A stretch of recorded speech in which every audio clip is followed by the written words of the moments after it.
Hello everybody, my name is Strange and welcome back. So today I'm going to be going over some PvP tips for Sea of Thieves. This will involve both naval combat and also player-to-player combat. Also, I do have a Twitch, so if you want to go follow that, definitely go do that, link in the description. I do stream Sea of Thieves quite often on there, so go follow, why not? Anyway, let's get straight into the video. So first of all, probably one of the most important things is weapon choice. You need to find the weapons that really work for you. So right now, for me, I've been trying a cutlass and also an eye of reach. It gives me short range and medium to long range as well. But I have been known to use cutlass and also a flintlock in the past. But never will you catch me going out on the seas all the time with a blunderbuss and a cutlass. Yes, I will do this on if I'm doing a world event or sometimes if I'm boarding someone, but very, very rarely. But yeah, also things like underwater combat. If you get into the water with someone else and you have a blunderbuss and a sword, you're done for. Also, double gunning or having two guns at once is also a tactic, but I prefer not to use that. So try all these different combos. Try a cutlass and a flintlock, a cutlass and an eye of reach, a flintlock and eye of reach, or a flintlock and blunderbuss. Just anything really, and then you can find what you like to play with. There is also some weapons which will improve your aim quite a bit. So for example, all the Sea Dog variants of the pistol, they do have a little sight on the top, and I'll show you that now. This pointy bit at the top of the Sea Dog pistol, it actually is a sight pretty much. If you shoot right there, you can see we pretty much hit bang on.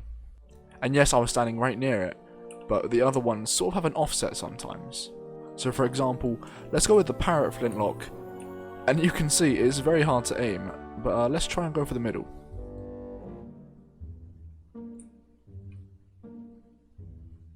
And you see, it hit down there.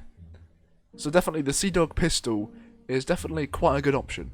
But I don't really tend to use the Sea Dog pistol. I generally use the Mercenary pistol or the Aristocrat pistol. These are just reskins of the Obsidian pistol, so you might recognise it. But yeah, these do also have a pretty good sight. I shot right in the middle. And there you go, pretty much dead on bullseye. The next tip is to just try things.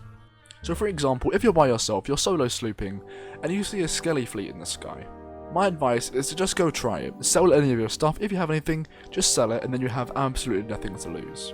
I would recommend keeping your emissary up, because lowering it you only get around 5k if it's max level, and well, the rewards you can get are pretty decent.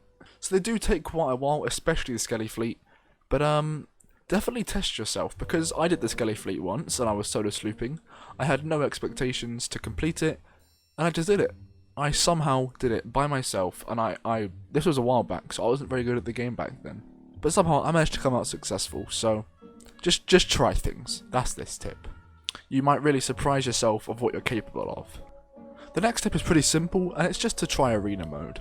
So you can play with open crew, but I really wouldn't recommend doing that. If you can find a friend who plays Sea of Thieves, ask them to jump in with you. And also, play sloop, don't play galleon. Galleon matches take forever to load into because not many people do them, so definitely go for sloop. If you get absolutely destroyed, that doesn't matter because at least you're learning. But yeah, I think I really improved my PvP from arena. Definitely my cannon fire, that is definitely one that I'm 100% sure that I did improve from trying arena. But also my skills with a pistol and also a sword, they did improve massively. And I'm now on my way to getting the glorious Sea Dog commendation. However, the matches are around 15 minutes, so it does take a while to actually get anywhere really. But yeah, I think they're definitely fun, and I would 100% recommend them. The next tip is pretty simple, and it's just to simply know how much damage each weapon does. So this is pretty easy to remember. But the Eye of Reach, or the Sniper, does 70% of the person's health. The Flintlock does 50% of their health. The Blunderbuss can do actually up to, or I think it might be over 100%. That is depending if all the pellets from the Blunderbuss actually hit the person. And the Sword does 25 damage. But if you get the 3/ combo, you do 75. And if you get a Sword Lunge, you do 60. But also, as you are taking massive damage from these weapons, make sure you have food on you if you're going to board, or if you're just going into PvP.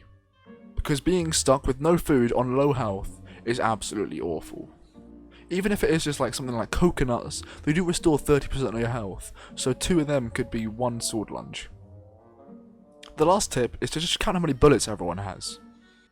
So as well as counting your own bullets, you also need to count your enemy's bullets. If you know they have 1 gun and also a cutlass, then you know they have 5 bullets to use. If you make them waste those 5 bullets, all they have left is a cutlass.